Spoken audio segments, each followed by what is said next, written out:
chapter 9, verse 24. Ganito po ang kanyang sinasabi. 70 linggo ang ipinasya sa iyo ng mga tao at sa iyong banal na bayan upang tapusin ang pagsalansan at upang wakasan ang pagkakasala at upang linisin ang kasamaan at upang dalhin ng walang hanggang katwiran at upang tatakan ang pangitain at ang panghuhula at upang pahiran ang kabanal-banalan.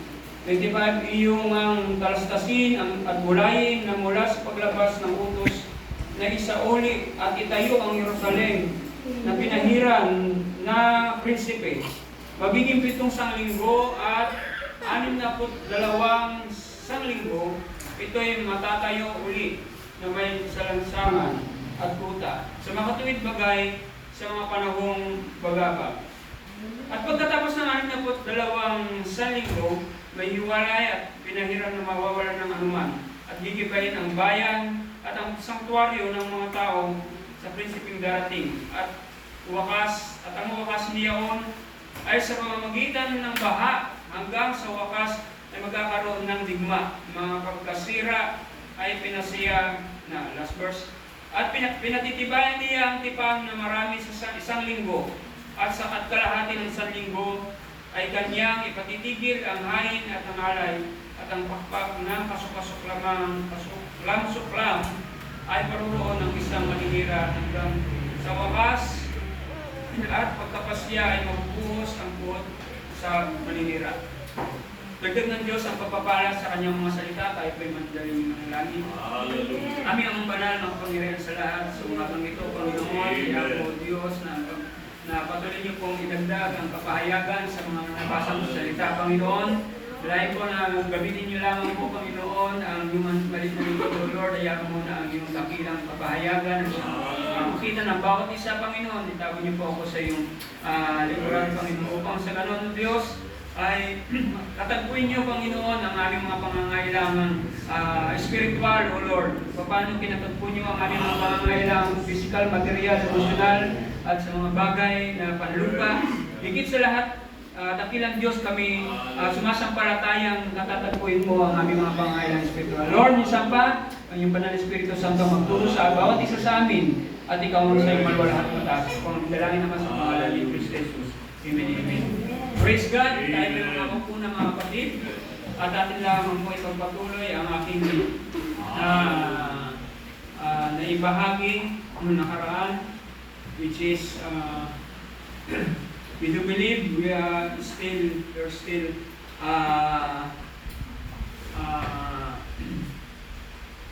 tayo po ay patuloy na bubuhay sa huling panahon. Amen? At ang ating pag-uusapan, mga kapatid, ay patungkol sa mga bagay na nakikita natin na kung saan ang Diyos ay patuloy na kumikilos sa ating kalagitnaan sa bawat propesiya. Sapagkat napalad nga, sabi nga ng Revelation chapter 1 verse 3, mga kapatid, di ba? Mapalad ang mga bumabasa at nakikita ang mga bagay na ito, ang mga hulang ito, nasasaksihan natin ang mga hulang ito sa ating kapanahunan. Amen po ba? Hindi ka mapalad ang mga basa at nakikinig ng mga salita ng hula at tumutupad na sa mga bagay na nasusulat doon sapagkat ang panahon ay malapit na. Amen? Naniniwala po ba kayo, mga kapatid, ang panahon ay mas malapit na sa ating inaakala? Amen.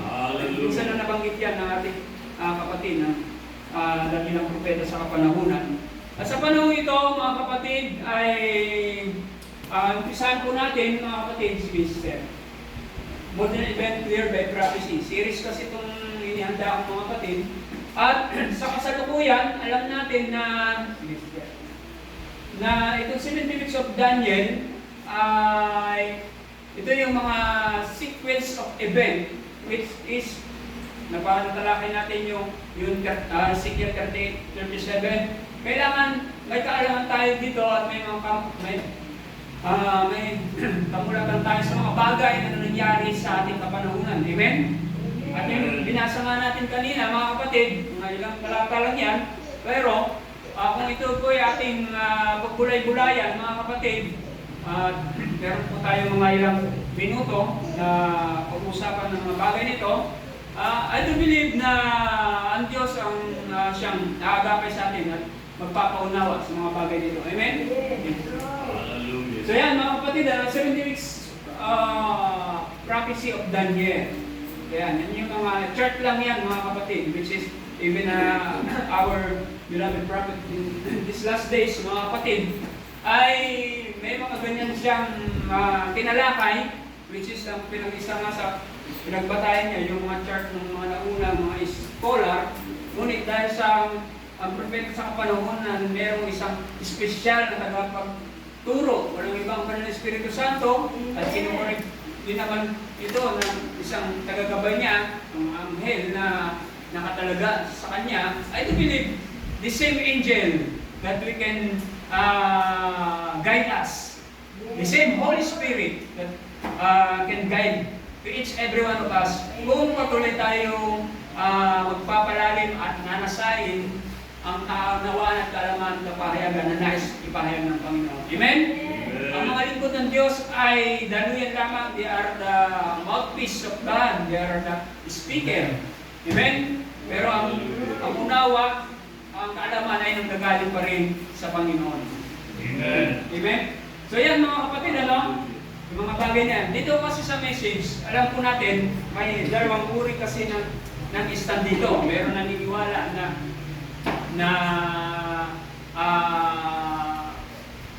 nakonsumo na yung 3.5 years. There are 7 years. So, dalawang yan. Pero alamin natin ano ba talaga ang balancing usapin pagdating sa ganyan. Sabi ng fifth seal sa message sister. Sa fifth seal, number 282, 285, basahin na po natin ito. Upang sa ganun na meron tayong giya o guide, mga kapatid. Itong usapin kasi ito ay talagang in-expose ng propeta sa kapanahunan, which is sabi nga niya diyan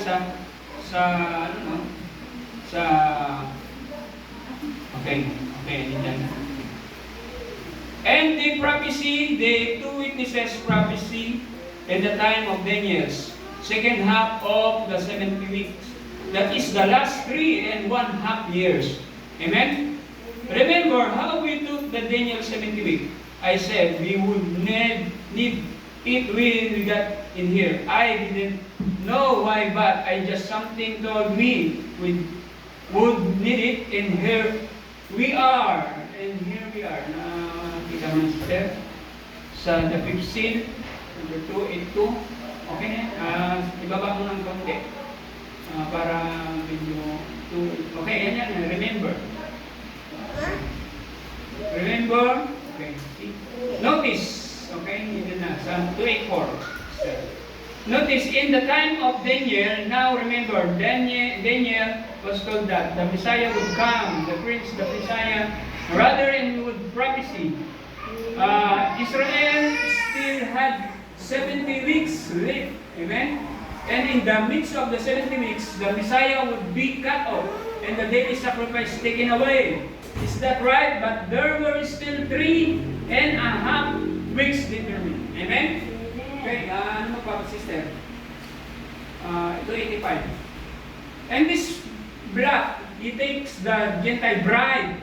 Now, ito yung pinaka-aantay natin, pinaka-asam. She goes up, and when she goes up, two prophets arise to Israel. See? Amen?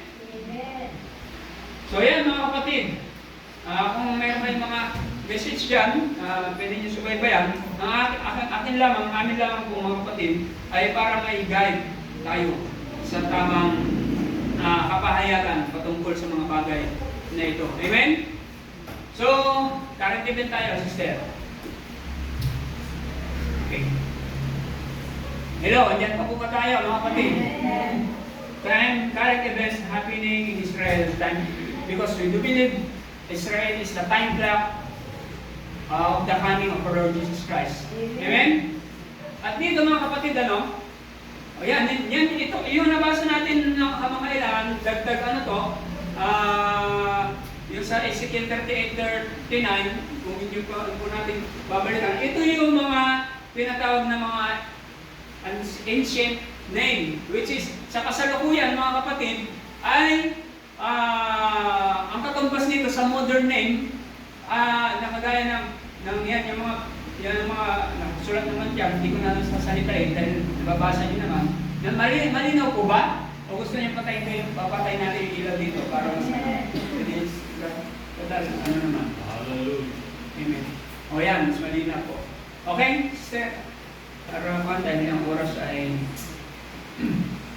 Meshek or Moscow, Tubal or Tobolsk, one of the province of Moscow. Okay. Okay na ano, hanggang doon lang. Okay? Saka, ito. Ngayon ang nangyayari mga kapatid, ito kasi yung mapa na yan, yung siya, ay alam natin na pinag-iinitan nila ng gusto ang Israel. At nakasulat nga dyan mga kapatid, kung babalikan natin yung nabanggit ko ng mga nakaraan, ang Persia pala, hindi pa kasi, wala kasing kinalaman ang Mesopotamia eh. Tapos na yung kanyang yung kanyang gampanin sa mga bagay nito. Pero dahil ang Old Persia, which is in Iran, ay sinasako pa rin ang kaharian ng Persia noong that time. Sa kasalukuyan, ito yung bansang Iran, Afghanistan at Pakistan. At alam natin na maging ang Gomer, yan, yung Turkey, yung Tugarman, yun yung Turkey. Yung Libya, which is, ang Lebanon, sa taas lang ng konti ng Israel yan eh. Kaya, meron pitong sister.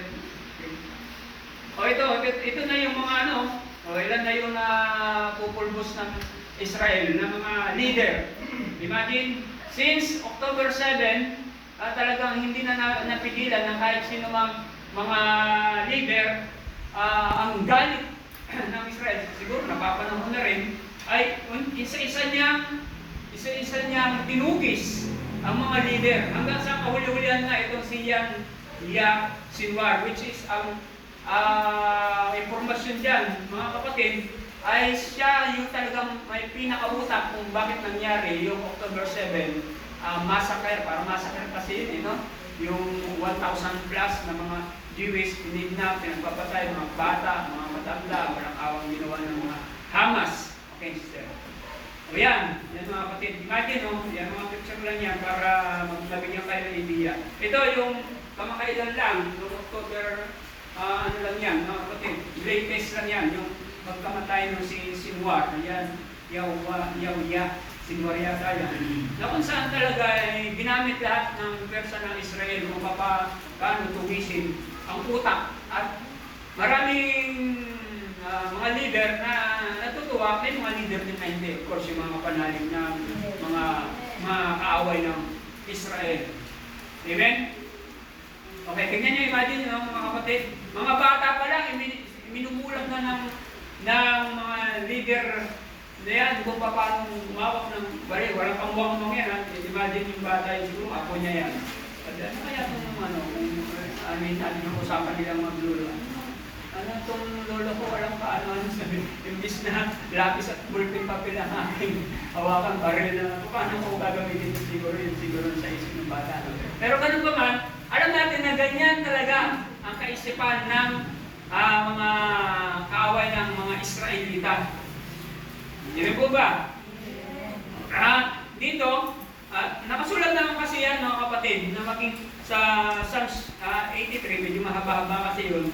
Ano doon yung pinaka-plano ng kaaway? Naisulat na eh. Bago pa isipin ng mga kaaway ng Israel, naisulat na. Dahil propesya na. At ito'y magaganap at magaganap. Walang sino ang pwedeng pumikil sa propesya na naisulat na. Amen? Okay. Praise God. Exclusive Iran. Okay, yan yung mga source na kung saan yung mga balibalita na sa mga intel, Iran deliver 100 ballistic missile. According to some information, the Iran having 150,000 ballistic missile, which is kapag pinaulan ito sa bansang Israel, ay talagang kung hindi sa kamay ng Panginoon, ay talagang mapupulbos din ang Israel. Pero alam natin na Israel, according to Ezekiel chapter 5 verse 5, is the center of the earth, is the apple of the eye of God. Amen? Pansamantala, maaari dahil sa kasalanan ng Israel, ay tulutan niya na makupkob ang Israel, pero pansamantala lang. Dahil may pangako ang Diyos sa kanyang dakilang bayan. Amen? At pangako rin ng Diyos sa mga sumisimpatya sa Israel, according to Genesis chapter, sige nga sister, ano mo muna, Genesis chapter 12. Ano nakalagay dyan, mga kapatid? Genesis chapter 12, verse, kaya mapalan ang ating bansa, dahil tayo'y kabilang sa history na naganap na naging kapalalim din ng bansa ng Diyos. Anong sabi dyan, mga kapatid? Chapter 12 ng Genesis. Okay? Sabi niyan, Genesis chapter 12. And they appear. Tama ba? Hindi, in Revelation yan, sister. Genesis. Nasa panghuli na tayo niyan. Ano yan? Inito ko kasi inihanda ko itong mga PowerPoint presentation para mas madaling ma-put-up. Kung baka may visual aids tayo at mas madali natin maunawaan dahil ang oras ay may clear upang ano din mga bagay. Sabi diyan, now the Lord had said unto Abraham, get thee out of thy country and from the father's house unto the land that I will show thee. Sa Tagalog, verse 2, at gagawin kitang isang malaking bansa at ikaw ay aking pagpapalain at pagdakilain ko ang iyong pangalan at ikaw ang magiging isang kapalaran. At pagpapalain ko ang mga magpapala sa iyo at susumpain ko ang susumpa sa iyo at magpapapalain sa iyo ang lahat ng mga angkan sa lupa. Amen? So, may part tayo dyan mga kapatid. Amen? So, sa pagpapatuloy, sister, okay? Dahil alam natin ang history, yung last time na ni Hitler, tinutugis niya ang mga Hudyo, ay bahagi tayo na dito sa Pilipinas through yung mga leader natin sa pangunan ni Manuel L. Quezon, mga kapatid, na nakukop natin ang mga ilang daang Hudyo that time. Amen po ba? So, purihin ang Panginoon sa mga bagay na yan. So, okay, mga information na lang yan, alam natin ang IAF o yung Israel Air Force o yung IDF, Israel Defense Force, ay talagang kumpleto pagdating sa mga intelligence na pagkikipagdakan. Sister, ano yan? Nakapagdan na lang ba? Ano na kasama ko? Ano, yan talagang kasama ko yan. Okay, may ng konti. Sister, yan naman muna yan. Para man lang tayo magkaroon ng unawa patungkol sa mga bagay. So, ano po ang gusto ng Panginoon na ano sa atin, imulat sa kumabagit ng mga kapatid. We do believe the literal Israel is at war. Amen? They are at war. All out war na nga ang nangyayari ngayon. Dahil sa ilang bansa o ilang kaaway, ako din sa kanila, maraming mga kaaway na sa kanila ngayon ay talagang tumutugis. Maraming mga kaaway na kung saan ay sabi nga, nagre-represent sa 7 bansa na kung saan ay tugmang-tugma sa mga hula sa kapanahunan natin. Amen? And we do believe, mga kapatid, ang mga bagay na ito ay pinahintulot ng Diyos na masaksihan ng kanyang nobya sa kapanahunan. Amen? Dahil hindi pa nga, ang purpose ng 70 weeks of Daniel, yung timeline, para makita natin kung nasaan ba tayo namumuhay sa panahon ito. Amen? At nais ng Diyos na maging mulat ang kanyang nobya sa kapanahunang ito kung ano ang nangyayari. Amen? Kung ang bansang Israel literally ay nakikipagdigma, mga kapatid ko, ay gayon din tayo sa kasalukuyan bilang mga spiritual Israel, especially sa mga nobya ni Kristo sa kapanahunan. Amen? Hindi tayo dapat na nagpapatumpik-tumpik lamang. Meron tayong mga kapatid, meron po tayong mga gampanin para sa iglesia. Meron po tayong gampanin sa spiritual na magkikipagbaka. Amen? Meron tayong gampanin sa ating kapwa. Meron tayong gampanin sa iglesia. Meron tayong gampanin maging sa mga hindi pa nakakakilala sa Panginoon. Amen? At mga gampanin yan ay ipinauna na ng ating Diyos na buhay. At ng mga nakaraan ko inyo pong na maalala yung mga function ng bawat individual, ng bawat isa sa atin. Sino na po ang nakasilip ng Romans chapter 12 sa 1 Corinthians chapter 12 sa inyo? I hope and I pray na maging mas pagtuunan natin ang pansin ang mga bagay nito, maging masipag tayo at mapagsaliksik sa bawat mga mensahe, mga kapatid, na ibinabahagi ng mga gagawa sa ating kalagitnaan. Amen? Sapagkat although obligasyon din ng mga gagawa ni Kristo, duty and responsibility na ibahagi ang kapahayagan na pinagkakatiwala ng Diyos, obligasyon din ng mga member o mga bahagi ng nobya ni Kristo, ng bahagi ng iglesia, na alamin din ang mga bagay-bagay. Amen? Dahil kapag wala po tayong kaalaman, wala tayong kamalayan, mga kapatid, hindi nyo namamalayan dahil sa galaw ng mundong ito, ng sanlibutan ito, mga kapatid, ay deceive na rin kayo. Hello? Ba't ko po nasasabi yan? Maaaring sa ating, dahil sa ating kawalan ng kamalayan, kawalan ng kaunawaan, katamaran, kung ano-ano pa, mga bagay na negatibong ginagawa ng diablo ng kaaway, nililinglan niya tayo sa ating nakikita. Hello? Amen.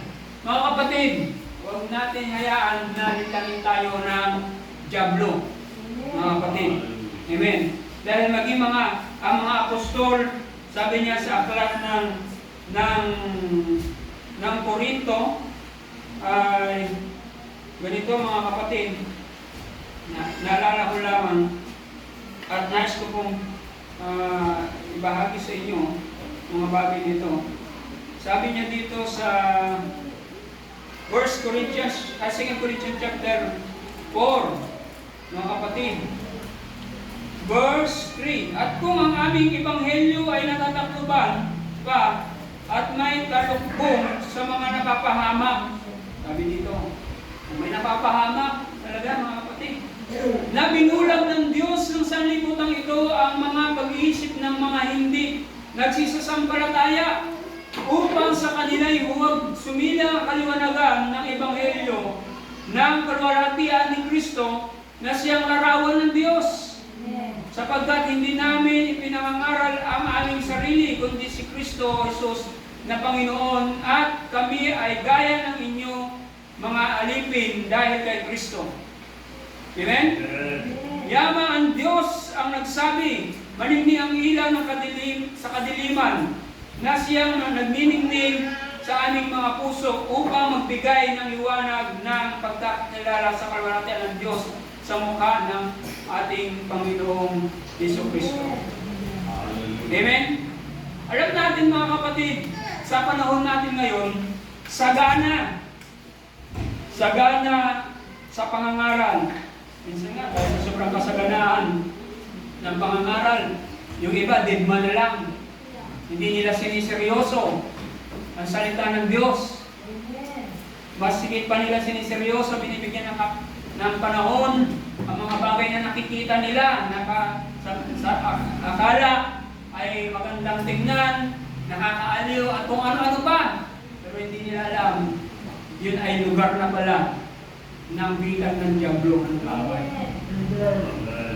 At maging maingat tayo mga kapatid sa mga bagay na yan. Amen? Ano ang halimbawa nito mga kapatid? Okay, dahil may kailang oras mga kapatid, tayo kung pahabain pa. Paano mo sister yung ating pong pinakita kanina? Praise God. Andiyan pa po ba tayo mga kapatid? Yeah. Amen. Yan, bakit ko pa kailangan pa itapon yan? Wala naman na tayong ganyan eh. Wala nga tayong ganyan. Pero, kumusta ang ating mga mahal sa buhay na patuloy pa rin nahihirapi sa mga bagay na yan, mga kapatid? At minsan, tayo mismo, imbis na tayong umakay, tayo nakakay. Hello? Sa mga kapista-pistahan na yan. Ano ba sabi ng Diyos pagtungkol sa mga kapistahan ng sanlibutan? Sa Amos, or sa okay, Amos muna. Amos chapter 5 verse 18. Ilang talata na lang to mga kapatid, Paalala lang naman to sa bawat isa sa atin. Amos chapter 5 verse 18. Ano po ang sinasabi diyan? Sa Amos chapter 5 verse 18. Okay. Wala kang Tagalog version yung sister? Okay, ano lang. Dito na lang sana. Sabi po niyan mga kapatid ganito, ang inyong kinapuputan, ang hinahamak ang inyong mga kapistahan at hindi ako nalulugod sa inyong mga takdang kapulungan. Oo, pagkaman inyong inihahandog sa akin ang inyong mga handog na susunugin at mga handog na harina. Hindi ko tatanggapin na akin ng mga kalulugdan ang mga handog tungkol sa kapayapaan na inyong mga matabang hayop, sabi niya. Iwalay mo sa akin ang ingay ng inyong mga awit, sapagkat hindi ko titinggin ang mga tinig ng iyong mga dula. Amen? So dito mga kapatid, pinapakita lang ng Diyos na hindi talaga siya nalulugod sa mga pistahan na man-made fest o mga kapistahan ginawa ng tao. Dahil ito yung nagiging dahilan kung bakit ang Diyos sumisiklab ang kanyang galit. Amen? Sa Jeremiah chapter 7 verse 16, sabi dito mga kapatid, paalalahanan natin ang ating mga ibang mga kakilala, mga kapatid, na ipanalangin natin, una, na mamulat sila kung paano tayo ay nakaunawa sa mga pahayagan salita ng Diyos. Amen? Sabi diyan mga kapatid ganito, kaya huwag nga mong idalangin ang bayang ito, ni palakasin man ang daing patungkol sa kanila, ni dalangin man, pamamagitan man na ikaw sa akin. Sabi diyan, sapagkat hindi kita titinggin. Hindi mo nakikita kung ano ang kanilang ginagawa sa bayan ng Huda. Of course, pertaining ito, una, sa bansang Israel, sa bayan ng Diyos. Ngunit dahil tayo ay nabuhay sa bansang Pilipinas, which is, tinagurian ng bansang Pilipinas na the only Christian country in Asia. Do you believe that Philippines is the only Christian country in Asia? No? Tama? Tama ni Pastor? Because we are still living, most of them, karamihan mga kapatid, ay naniniwala pa rin sa mga paganong pagsangka. Amen?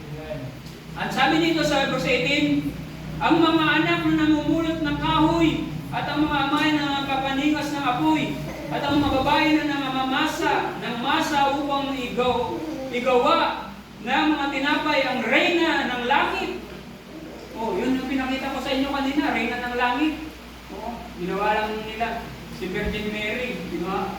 Walang kinalaman si Virgin Mary yan nung kapanahon na niya, pero nung dumaan ang panahon ay ginawa siya pala mismo yung pinaka reyna ng langit na kasalukuyan ngayon sinasamba. At upang magbuhos ng mga handog na inumin sa ibang mga Diyos upang kanilang makanin ay mungkahiin ako sa galit. Hello? Pansin niyo po mga kapatid, ito ang nakakalungkot sa atin sa panahon ngayon. Lalo na, ligid naman, hindi naman ligid sa atin. Ang sorsogon, nagbuhos ngayon ng, sister, yung picture. Nung nakita ko ito, medyo nalungkot ako eh. National Festival of Festival. Bigila. Sabi ko, ano yung kasabihan ng mga sorsogon ngayon? Una sa sorsogon. Ano yun? Yung inahan nila ngayon? Parang ipinopromote nila. Tama nga. Una, ang sorsogon. Pero I tell you this, according to God's Word, uunahin talaga ng Diyos ang sorsogon. Sa mga bagay na ikagagalit ng Diyos. Kapag hindi matigil itong mga bagay dito. Imagine mga kapatid, yung mga pista sa Mindanao, pista sa Visayas, pista sa Luzon, lahat magsama-samahin dito sa yung mga paganong paniniwala. Ano mangyayari? Nasa yan, hindi ako galit kanino man. Galit ang Diyos sa mga bagay na ginagawa ng Diablo sa kanyang bayan.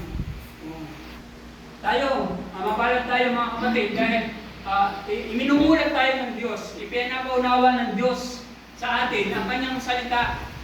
So ano ang ating Kung hindi na nga lang sa atin mga kapatid, siguro matagal na umulan ng apoy sa sorsogon. Pero dahil nandiyan kayo mga kapatid, ngitian mo nga ang iyong katabi. Dahil sa iyo sister, dahil sa iyo brother, ang galit ng Diyos ay hindi pa binubuhos. Amen? Hallelujah. Pero salamat sa Diyos, biyaya, salamat sa Diyos dahil ipinauunawa niya po sa ating mga bagay nito. Pero ang tanong, kasama pa tayo sa nakikipagpisyahan din yan. Huwag na bang mangyari. Kung siguro, nayaya tayo, ganito, kung may purpose kayo doon, ipaalam nyo na lang ang katotohanan. Kung halimbawa, aksidente na padaan kayo sa ginagalaw nilang mga kasanggayahan at okay, sister, mayroon pang mga tignan nyo, di ba? Tuwang-tuwa naman ang libo-libo mga sorsoganon. Talagang baka yung iba nanonood dyan, baka umiindak-indak rin eh. Kung ganun din eh. Mga kapatid. Kahit yan, sa Psalms chapter 155, verse, yung buong context na yan. Pansin, basahin nyo na yun dyan. Andiyan nga, ibig sabihin yan. Yung ginagawa nila mga sayaw-sayaw na yan. Hello? Isa pa rin tayo mga kapatid sa mga umiindak-indak nung pinapanood natin yan na live. Huwag na huwag mangyari mga kapatid. Amen? Kanina mga kapatid, akala ko hindi ako makakapag dahil napakasama talaga ng pakiramdam ko.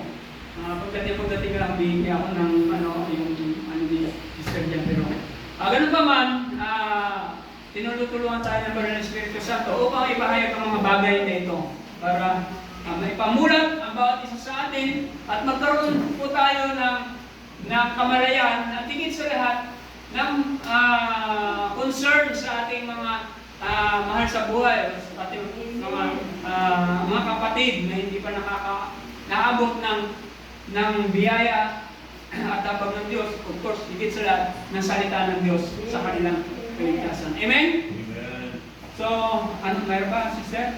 O imagine, nakita niyo mga itsura ng mga nagpapara-parada, mukhang, dyan.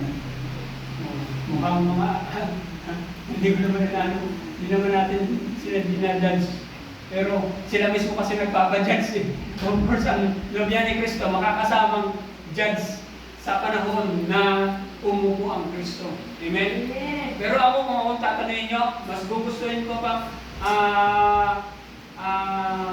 pagsalitaan nila ako ngayon dahil ipinangumulat ko sa kanilang katotohanan na sinasabi ng Diyos. Kaysa sa pagsalitaan nila ako, nanunod na sila ginagataw sa impyerno. Anong gusto niyo mga kapatid? Na pagsalitaan kayo ng mga mahal sa buhay, ng mga mag-anakan na sabihin, hindi mo man lang pinaunawa sa amin, hindi mo man lang nabanggit sa amin na may ganito pala sinasabi ang Diyos. Nakikita kita pumunta sa sambahan nyo, hindi mo man lang nabanggit. Ano masasabi mo mga kapatid? So lahat tayo ay merong gampanin mga individual na pakikipagbaka. Amen? Kaya kapag alam niyo mga kapatid, marami nagsasabi, ang mga Israeli ngayon sa ngayon, maraming mga leader, hindi daw yung tinatawag nila genocide o yung mga paratang sa kanila. Pero ang totoo niyan, may malasakit naman talaga ang mga Israelita doon sa kanilang bago nila kugpubin yung kaaway, binibigyan ng ilang panahon Di ba? Yung mga sibilyan, alam niyo po ba yun? Yung mga leader, yun sila, Prime Minister Netanyahu, sinasabihan muna na ganito. Hanggat maaari, lumikas na kayo, huwag niyong hayaan na kayong gawing human shield ng mga aming mga kaaway na nandiyan sa inyong kanlungan. Kasama ang palad kasi yung iba matitigas sa ulo. So we do believe the message of God, merong tinatawag na warning before judgment. Amen? At ganoon ang purpose mga kapatid kung bakit sa atin sa panahon natin ngayon, ang mga ministro ay tumatay sa likod ng pulpitong ito dahil gaya ng sinabi ng mensahe, dahil ang pulpito, sa likod ng pulpitong ito ang pinakamalapit na trono ng Diyos upang ipahayag ng Diyos sa kanyang mga anak yung mga bagay-bagay. Yung nais ng Diyos na ipaalam bago pa mangyari. Ipaalala. Pinapaalala na lang ito mga kapatid Sa magitan ng fivefold ministry, fivefold ministry, pinapaalala na lang. Kasi nagsusulat naman yan Katamaran na lang natin minsan, aminin man natin hindi mga kapatid, dahil hindi tayo nagbabasa ng salita ng Diyos. Hindi po tayo umuunawa sa salita ng Diyos. Kaya tayo mismo ay nandidisib. Hello? Amen. Huwag na bang mangyari na patuloy ang kaaway na tayo ay madisib sa mga kaaway. Amen? Praise God. Okay, tapusin natin. Pray for the Philippines. Maraming kasalukuyan mga kapatid na tayo po ay haharap na naman sa pagpili sa mga maluluklok sa ating bansa.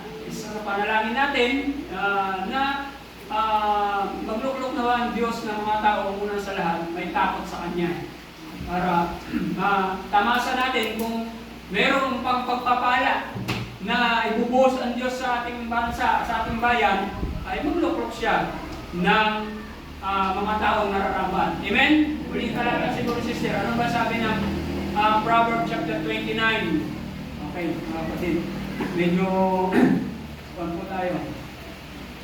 So yung talakay nyo ng 70 weeks of Daniel, balikan na lang natin yan, medyo na-divert ako ng konti. Pero I hope, I do believe na nawa, yung mga chart na yon, pwede natin i-study yan.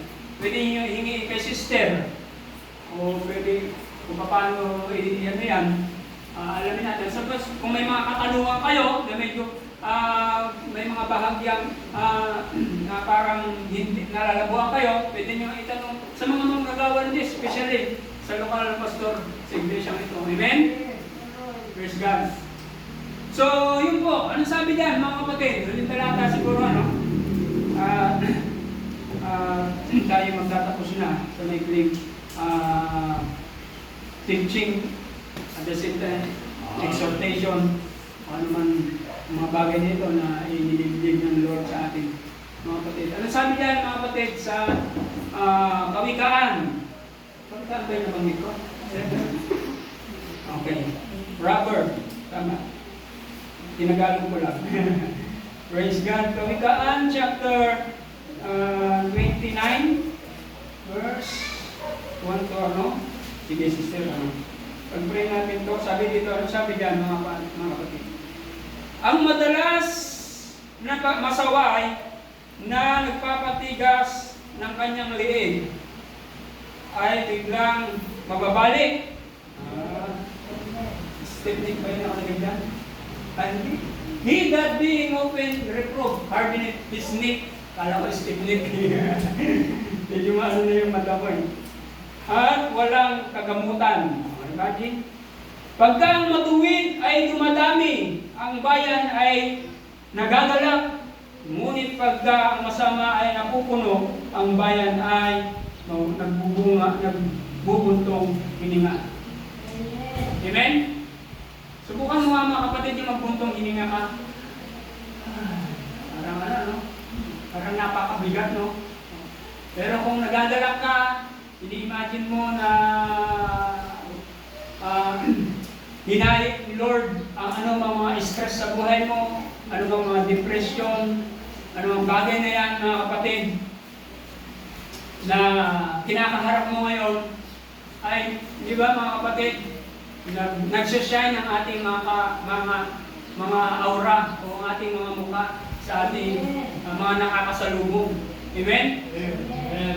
Imbes na pagdating mo pala sa church, nakita mo si brother, sister, at sasalubungin kang nakita. Di ba ang gandang mga yun, atmosphere na ano? Oo. Kaysa naman yung masalubong mo na, kakamayan mo na nga lang parang pasanto ang daigdig.